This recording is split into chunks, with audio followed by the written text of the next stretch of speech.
नमस्कार, मैं हूं पूजा सिंह और आप देख रहे हैं हमारा उत्तराखंड का ये खास बुलेटिन। चलिए रुक करते हैं उत्तराखंड की कुछ खास बड़ी खबरों का। उत्तराखंड में पंचायत चुनाव का मामला, वहीं चुनाव में देरी पर नैनीताल हाईकोर्ट सख्त। को बताते चले, हाईकोर्ट ने जवाब दाखिल करने का निर्देश दिया था।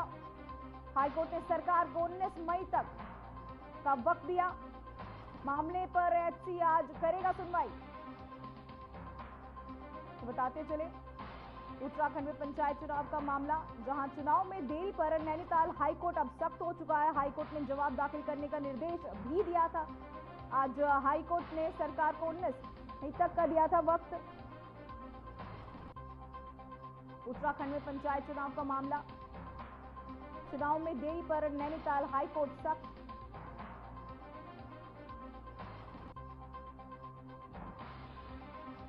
मामले पर आपको बताते चले, अब हाईकोर्ट सख्त हो चुका है। उत्तराखंड में पंचायत चुनाव का ये मामला, अब चुनाव में देरी पर नैनीताल हाईकोर्ट अब सख्त हो चुका है। एचसी ने जवाब दाखिल करने का निर्देश दिया था। हाईकोर्ट ने सरकार को 19 मई तक का वक्त दिया था।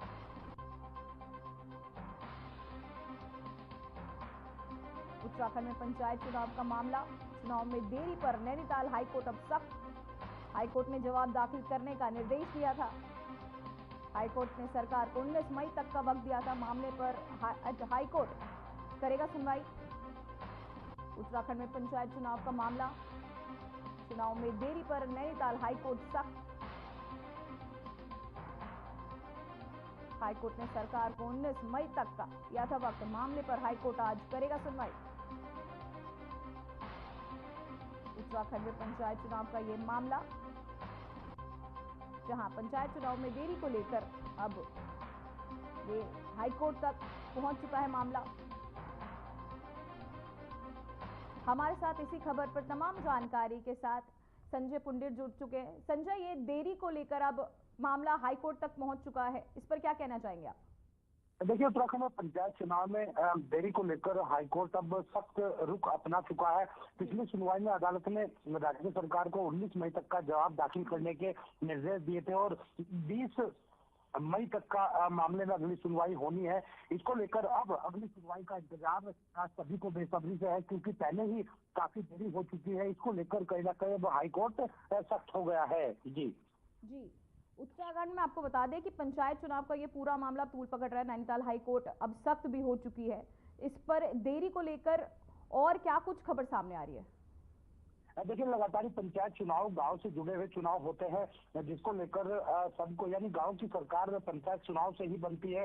क्योंकि हम लगातार देखते हैं कि 5 साल में चुनाव होते हैं और चुनाव के बाद वहां का जनप्रतिनिधि चुनाव जाता है। यानी ग्राम पंचायत क्षेत्र की बात हो या फिर ग्रामीण क्षेत्रों की बात हो, तो वहां पर चुनाव होते हैं। उसके बाद ही वहां का विकास होता है। लेकिन जिस तरह से देरी हो रही है, देरी के बाद अब हाईकोर्ट ने संज्ञान लिया है और हाईकोर्ट का यही कहना है कि जल्द से जल्द जवाब दाखिल किया जाए। उसके बाद कहीं ना कहीं सुनवाई होगी और सुनवाई में अब देखने वाली बात होगी किस तरह से निर्णय निकल के सामने आता है और आगे की क्या कार्रवाई होती है। जी संजय, मैं जानना चाहूंगी, ये पंचायत चुनाव में देरी, इसके कारणों का क्या पता चल पाया है? देखिए, पंचायत चुनाव में देरी को लेकर कई कारण सामने आए हैं, जिसको लेकर पहले भी आधिकारिक एक पत्र भी जारी हुआ था, जिसमें साफ कहा गया था कि कुछ हाईकोर्ट के निर्णय है, उसके बाद से ही लगातार देरी हो रही है। और अब जिस तरह से हाईकोर्ट ने संज्ञान लिया है, अब देखने वाली बात होगी किस तरह से इस सुनवाई पर आगे की कार्रवाई हो रही है, कब तक निर्णय निकल कर सामने आता है। देरी को लेकर और क्या बातें आज सामने आ सकती है संजय? देखिए, लगातार ही देरी पर अब विचार विमर्श हो रहा है, क्योंकि हम लगातार देख रहे हैं कि जिस तरह से हाईकोर्ट में सुनवाई होनी है और सुनवाई के बाद से जो समय दिया गया था राज्य सरकार को कहा गया था कि 19 तारीख तक का समय है, उससे पहले पहले अपना जवाब दाखिल करे, उसके बाद धन्यवाद होनी है। और इस सुनवाई का सभी को बेसब्री से इंतजार है, उसके बाद ही आगे की कार्रवाई होगी। जी, बहुत बहुत धन्यवाद संजय आपकी तमाम जानकारी के लिए। तो वही सरस्वती विद्या मंदिर मांडवाला में छात्रावास भवन में शिलान्यास कार्यक्रम का आयोजन सोमवार को बड़े धूमधाम के साथ किया गया। इस अवसर पर उत्तराखंड के मुख्यमंत्री पुष्कर सिंह धामी ने विधिवत पूजा अर्चना कर छात्रावास भवन की नींव रखी। मुख्य अतिथि के रूप में कार्यक्रम में पहुंचे मुख्यमंत्री धामी का पारंपरिक सांस्कृतिक रीति रिवाजों के साथ स्वागत किया गया। छोटे छोटे बच्चों ने पुष्प वर्षा कर मुख्यमंत्री का अभिनंदन किया। इस मौके पर राष्ट्रीय स्वयंसेवक संघ के अखिल भारतीय कार्यकारिणी सदस्य सुरेश सोनी विशिष्ट अतिथि के रूप में उपस्थित रहे। साथ ही दोनों अतिथियों ने छात्रावास निर्माण को शिक्षा के क्षेत्र में एक महत्वपूर्ण कदम बताया। सीएम धामी ने अपने संबोधन में कहा कि बेहतर शिक्षा व्यवस्था और छात्रों के लिए अनुकूल वातावरण उपलब्ध कराना राज्य सरकार की प्राथमिकता है। आपके सपने और मेहनत किसी नकल माफिया की भेंट न चढ़े, इसके लिए हमारी सरकार ने उत्तराखंड में देश का सबसे कठोर नकल विरोधी कानून लागू किया और जिसका परिणाम हुआ, ये नकल विरोधी कानून लागू होने के बाद आए दिन जो आप देखते होंगे कि परीक्षाएं संपन्न होती थी और संपन्न होने के बाद परीक्षाएं कैंसिल कर दी जाती थी और आए दिन पेपर लीक की समस्या हमारे सामने खड़ी होती थी। गरीब माता पिता के बेटे बेटियों का जो एक उनका आत्मबल था, आत्मविश्वास था, उनकी मेहनत, उनकी प्रतिभा और क्षमता के साथ लगातार अन्याय हो रहा था। भाइयों बहनों, इसके नकल विरोधी कानून आने के बाद प्रदेश के अंदर 23,000 से ज्यादा नियुक्तियां अभी तक संपन्न हो चुकी हैं और एक भी नियुक्ति में कोई नकल का प्रकरण सामने नहीं आया है। एक भी मामला कोई न्यायालय में नहीं गया है और प्रदेश के दूरस्थ क्षेत्रों में, किसी सीमांत क्षेत्र में आप किसी भी जनपद में चले जाइए, जो पहले भी हमारे यहाँ के भाई बहन परीक्षाओं में सम्मिलित हो रहे थे और कई वर्षों से परीक्षाएं दे रहे थे, उनका चयन नहीं हो रहा था। लेकिन नकल का कानून आने के बाद उन्हीं भाई बहनों का एक परीक्षा के साथ साथ 1 में, 2 में, 3 में, 4 में और कुछ तो ऐसे हैं जिनका 5-5 परीक्षाओं में चयन हो गया है।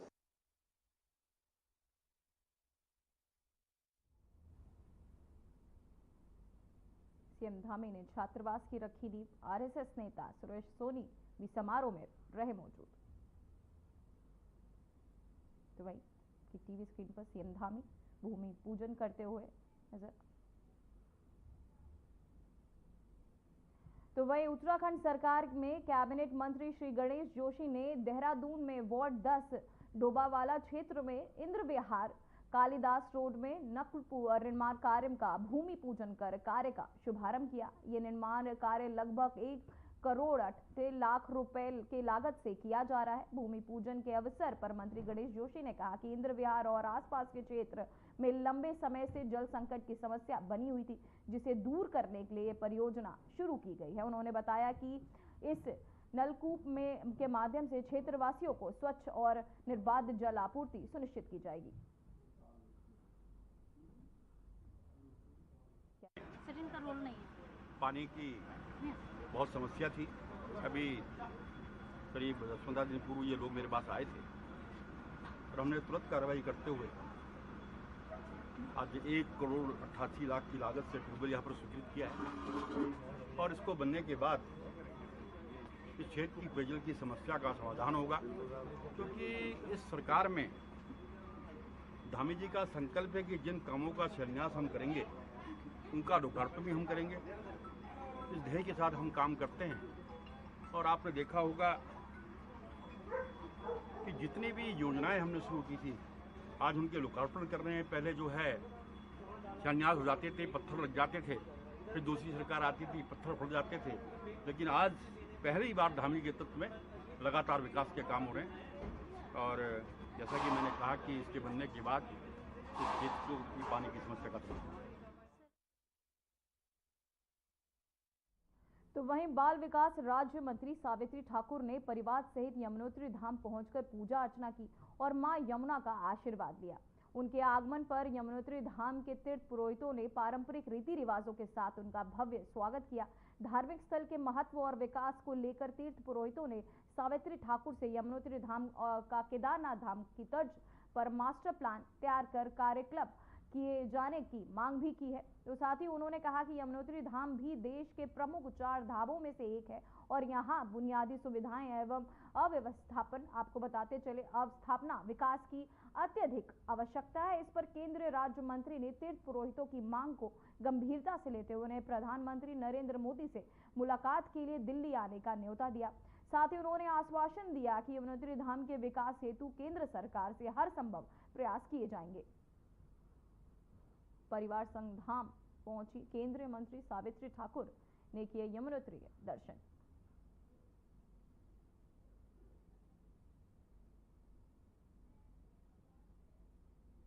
तो वहीं अल्मोड़ा जिले के विकास खंड स्लट पे ऑपरेशन सिंदूर की सफलता पर बीजेपी कार्यकर्ताओं ने तिरंगा शौर्य सम्मान यात्रा निकाली गई।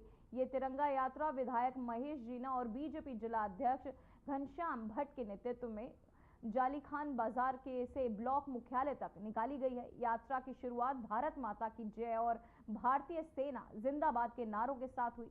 इसमें बीजेपी कार्यकर्ताओं सहित ग्रामीण और युवाओं ने बढ़ चढ़कर हिस्सा लिया है। विधायक महेश जीना ने सेना को धन्यवाद देते हुए शहीद जवानों को श्रद्धांजलि अर्पित की है।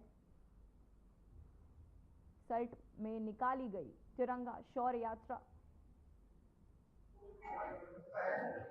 के सफलता पर अपने वीर सैनिकों के सम्मान में ये यात्रा पूरे अपने जिले में ये यात्रा चल रही है, जो कि हमने इससे पूर्व रानीखेत, उसके बाद दुरहाट, आज हमारा सल्ट विधानसभा का ये जो यात्रा पूरी विधानसभा की यात्रा थी और ये जाली खान से लेके मौले खाल तक की ये यात्रा थी। इसमें ये यात्रा सभी संगठनों को साथ लेके ये यात्रा थी। इससे एक संदेश हम उस वीर सैनिकों को जिन्होंने ऑपरेशन सिंदूर के सफल जो ऑपरेशन किया है, उसी के उसमें ये सम्मान में सैनिकों के सम्मान में तिरंगा शौर्य सम्मान यात्रा इसको हमने करना था। सल्ट विधानसभा में हम लोगों ने ऑपरेशन सिंदूर के सफल होने के बाद आज तिरंगा यात्रा जाली खान से मौले खाल तक निकाली थी। इसमें हमारे पूरे सल्ट के जो निवासी हैं सभी ने बढ़ चढ़ कर हिस्सा लिया और इन सभी का मैं आभार प्रकट करता हूँ कि इसको सफल कराने में जितना सल्ट वासियों ने जो सहयोग दिया उसके लिए मैं उनका आभारी हूँ। और आपने देखा कि जब ये ऑपरेशन सिंदूर हुआ तो लगातार मेरे को हमारे जो सल्ट, क्योंकि वीरों की भूमि है, यहाँ पर जितने भी हमारे पूर्व सैनिक भी है उनका लगातार मुझे फोन आ रहा था कि अल्मोड़ा की जो आर्मरी में पुराने हथियार पड़े, हमारे को ये इशू कर दिया जाए और जो पेंशन भारत सरकार हमें दे रही है उसका भी हम भारत सरकार का कर्ज चुका हुआ है, हमें भी बॉर्डर पर भेज दें।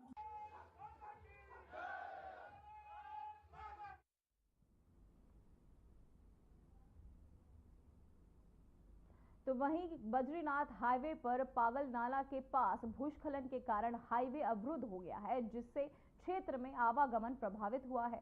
स्थिति भी गंभीरता को देखते हुए प्रशासन ने तीर्थयात्रियों को जनपद के सुरक्षित स्थानों पर रोकने के निर्देश जारी किए ताकि उनकी सुरक्षा सुनिश्चित की जा सके। प्रशासन ने हाईवे को जल्द से जल्द सुचारू करने के लिए national highway and infrastructure development corporation limited को निर्देशित किया है। संबंधित विभाग के तहत मलबा हटाने और मार्ग को बहाल करने का कार्य प्राथमिकता के आधार पर किया जा रहा है। साथ ही अधिकारियों ने यात्रियों से धैर्य बनाए रखने और प्रशासन के तहत जारी दिशा निर्देशों का पालन करने की अपील की है। साथ ही कहा गया है कि मार्ग सुचारू होते ही यात्रा को पुनः संचालित किया जाएगा।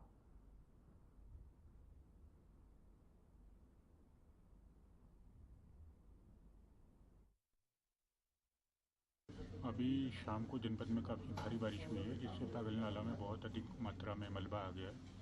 कार्यदायी संस्था द्वारा 2 जेसीबी मशीन मौके पे लगाई गई है मलबे को हटाने के लिए। लगातार कार्यवाही चल रही है। क्योंकि मलबा बहुत अधिक मात्रा में है तो उसको खोलने में समय लगेगा।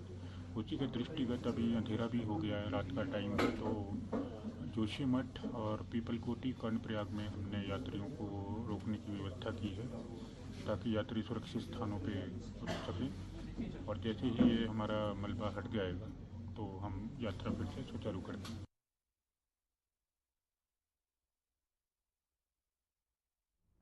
तो वहीं पिछले महीने पहलगाम में हुए आतंकी हमले के बाद हरिद्वार से जम्मू जाने वाली रोडवेज बसों में यात्रियों की संख्या में भारी गिरावट दर्ज की गई है। अधिकतर बसों में इक्का दुक्का यात्री ही जम्मू के लिए रवाना हो रहे हैं। हालात ऐसे हैं कि रोडवेज को कई बार बसों की रवानगी रद्द करनी पड़ रही है या बीच रास्ते में बस लौटानी पड़ रही है। यात्रियों और स्टाफ का कहना है कि हमले के बाद से लोगों में डर है और केवल जरूरी काम वाले यात्री ही सफर कर रहे हैं।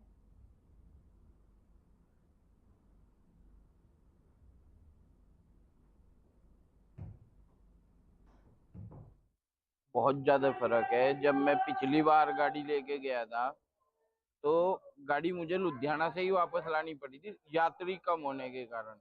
इस वजह से गाड़ी नहीं जा पा रही, क्योंकि वहां पे अभी डर है, देखो डर है तो सवारी नहीं निकल पाती।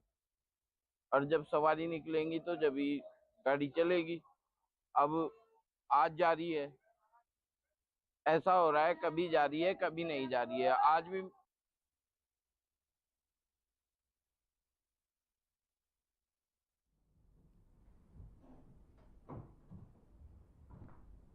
हरिद्वार में नगर कोतवाली क्षेत्र में 4 साल की मासूम के साथ दुष्कर्म और हत्या के मामले में सोमवार शाम बड़ी संख्या में लोग सड़कों पर उतरे। कई संगठनों ने ललता राव पुल से नगर कोतवाली तक जुलूस निकालकर प्रदर्शन किया और नगर कोतवाली प्रभारी रितेश शाह को ज्ञापन सौंपा है। लोगों का कहना है कि मासूम के साथ हुई इस घटना ने धर्म नगरी को शर्मसार कर दिया है, लिहाजा जल्द से जल्द मासूम के दरिंदे को गिरफ्तार कर उसे कड़ी सजा मिलनी चाहिए। इस दौरान लोगों ने पुलिस के प्रति खासा गुस्सा नजर आया।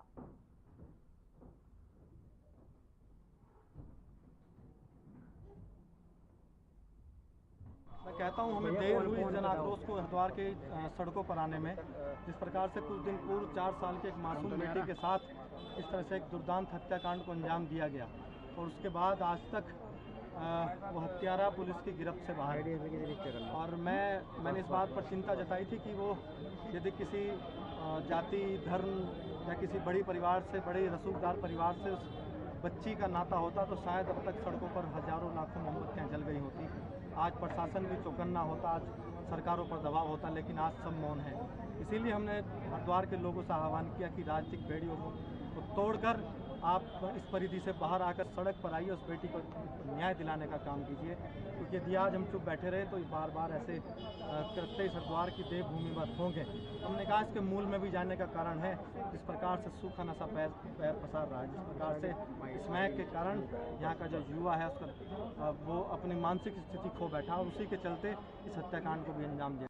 रात को हरिद्वार धर्म नगरी में एक बहुत ही दर्दनाक घटना घटित हुई।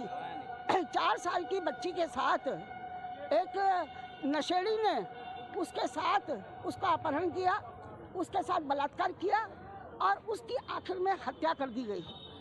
आज 13 तारीख से आज 19 तारीख हो गई है। 6 दिन बीत जाने के बाद भी आज पुलिस उस दरिंदे का पता नहीं लगा सकी।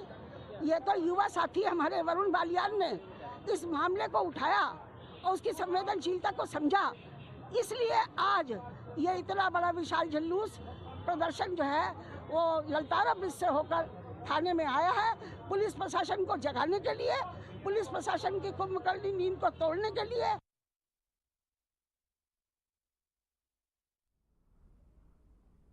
तो वहीं मसूरी रोड पर स्थित मैक्स हॉस्पिटल के बाहर पार्किंग और ट्रैफिक की समस्या एक बड़ा मुद्दा बन गई है। अस्पताल के बाहर मरीजों की तीमारदार और रिश्तेदार अपनी गाड़ियां खड़ी कर हाल चाल जानने के लिए आते हैं, जिससे सड़क दोनों तरफ ट्रैफिक जाम की स्थिति बन जाती है। अस्पताल के अंदर पार्किंग करने पर मरीज या उनके रिश्तेदारों को पार्किंग शुल्क देना पड़ता है, जो कई बार इलाज के भारी खर्च के साथ बोझ साबित होता है।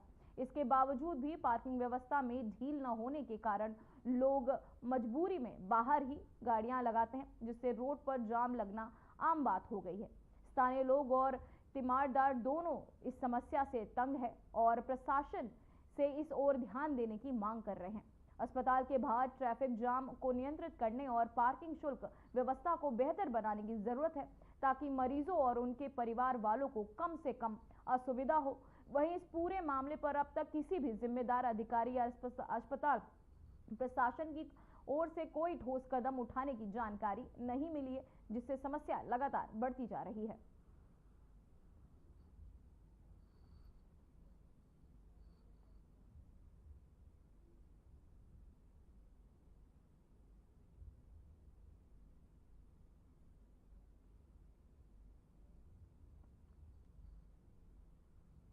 मरीजों को देना पड़ेगा पार्किंग शुल्क। तो वहीं हरिद्वार के ज्वालपुर में पुराने कपड़ों के गोदाम में भीषण आग लग गई। आग लगने से लोगों में हड़कंप मच गया। हालांकि दमकल के विभाग की 2 गाड़ियों ने कड़ी मशक्कत के बाद आग पर काबू पा लिया। आग के गोदाम में पूरी तरह से जलकर सब कुछ खाक हो गया, जिसमें लाखों का नुकसान हो गया है। आग लगने की वजह शॉर्ट सर्किट बताई जा रही है। हादसे में कोई जनहानि नहीं हुई है।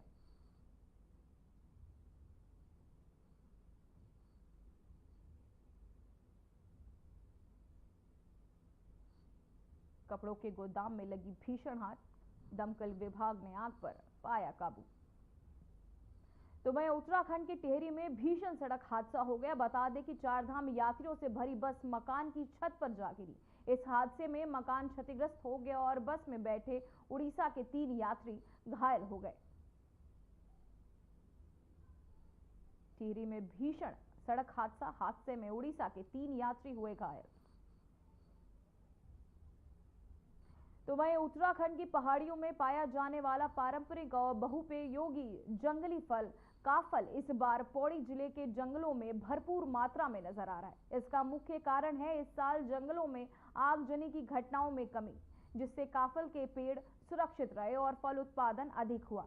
वरिष्ठ पत्रकार मनोहर बिष्ट का कहना है कि काफल न केवल स्वादिष्ट और पौष्टिक है, बल्कि इस ग्रामीण युवाओं के लिए स्वरोजगार का सशक्त माध्यम भी बनता जा रहा है। अप्रैल मई के दौरान गढ़वाल क्षेत्र के जंगलों में मिलने वाला ये फल ग्रामीण बच्चों और युवा एकत्र कर स्थानीय बाजारों में बेचते हैं, जिससे उन्हें अधिक आर्थिक लाभ होता है और आत्मनिर्भर बनने का अवसर मिलता है। देखिए, स्वरोजगार की जहाँ तक बात है, काफल एक अच्छा स्रोत है स्वरोजगार का भी। और जिस तरह से हमारे ग्रामीण परिवेश के बच्चे जंगलों में जाके अप्रैल मई और जून के महीने में अधिकतर समय में काफल का ये सीजन होता है। प्राकृतिक गुणों से भरपूर ये काफल कहीं ना कहीं हमारे शरीर में भी वो पोषक तत्वों की भरपाई करते हैं जिसकी हमें ज़रूरत होती है। और क्योंकि केवल ठंडे इलाकों में ही काफल उत्तराखंड की पहाड़ों का एक अनमोल फल है जो जंगली फल है। इसका आनंद आप जो गर्मियों की शुरुआत होती है यानी कि चैत के माह से शुरू हो जाता है और अलग अलग ऊंचाई के क्षेत्रों में अलग अलग समय पे इसका वो होता है। और इसके पीछे कई किंवदंतियां भी हैं, वो भी आप जरूर सुनते होंगे उन कहानियों को भी कि काफल पाको मीननी चाखो। तो आप जब भी पहाड़ आए काफल जरूर चाखें और इससे जो औषधीय गुण है इसका लाभ तो मिलेगा ही मिलेगा, साथ ही जो इस काफल को जंगल से ले आते हैं उन युवाओं को रोजगार भी इससे मिलता है। काफ़ी जो हमारी चीज़ें जो हम नहीं खरीद पाते उसमें थोड़ा बहुत सहायक रहती है ये चीज़ें। बाकी हम आगे मतलब मजदूरी करके या काफल बेच के जो चीज़ नहीं खरीद पाते उनको खरीद लेते हैं, जैसे कॉफ़ी किताब घर के सामान ऐसे अन्य चीज़ खरीदते हैं। क्या नाम आपका? आदित्य चंद्र। सर हम जंगल से लाते हैं काफल, बहुत दूर से उन्हें तोड़ने में बहुत टाइम लगता है। जैसा कि हम ग्रामीणों को जो काफल नहीं तोड़ पाते उनको सबको काफल खिलाने का सबसे बड़ा वो मानते हैं। जैसा हम एक गिलास 30 का बेचते हैं और जब हमारे काफल लगभग। तो वहीं उत्तराखंड के पर्वतीय जिलों में मौसम ने एक बार फिर करवट ली है। भारतीय मौसम विज्ञान विभाग ने राज्य के कई हिस्सों में आकाशीय बिजली, तेज हवाओं, ओलावृष्टि और भारी बारिश को लेकर तत्काल चेतावनी जारी की है। यह अलर्ट आगामी 24 घंटों के लिए जारी किया गया है। मौसम विज्ञान केंद्र के निदेशक विक्रम सिंह ने बताया कि उत्तरकाशी, चमोली, पिथौरागढ़ और बागेश्वर जिलों में आकाशीय बिजली गिरने, ओलावृष्टि और धड़क चलने की आशंका को देखते हुए ऑरेंज अलर्ट जारी किया गया है। वहीं पौड़ी, देहरादून, अल्मोड़ा, नैनीताल और चंपावत में गरज चमक के साथ हल्की बारिश और तेज हवाएं चलने की चेतावनी भी दी गई है। साथ ही मौसम विभाग ने लोगों से सतर्क रहने और सुरक्षित स्थानों में रहने की अपील की है। राज्य आपदा प्रबंधन विभाग को भी अलर्ट पर रखा गया है। उत्तराखंड में बदला मौसम, 4 जिलों में ऑरेंज अलर्ट। में बात करें आज भी और कल भी, तो तब उसमें भी जो है कुछ जगहों तक में हल्की मध्यम बारिश है वहाँ पर भी मिलेगी। जब हम वार्निंग की बात करते हैं तो जो अंदर के डिस्ट्रिक्ट है तो उनमें ऑरेंज वार्निंग जो है आज और कल के लिए रखी गई है। तो उसमें देखिए जो वार्निंग मेनली है वो थंडरस्टॉर्म के लिए है। कोई ऐसा नहीं कि बहुत ज़्यादा रेन से हैवी रेन्स वगैरह नहीं रखा है, बिल्कुल उसका संभावना भी नहीं है। लेकिन जो थंडरस्टॉर्म है उसमें आप देखते हैं कि इंटेंस स्पेल कहीं कहीं पे मिल जाती है कि विद इन आवर और इस तरह के पीरियड में ही जो है 3-4 सेंटीमीटर बारिश मिलती है, तो वो कहीं ना कहीं एकदम गाढ़ गदर में जलस्तर बढ़ना या छोटा मोटा जो लैंडस्लाइड है या बोल्डर्स गिरना, इस तरह की एक्टिविटी फिर उसके साथ दिखती है।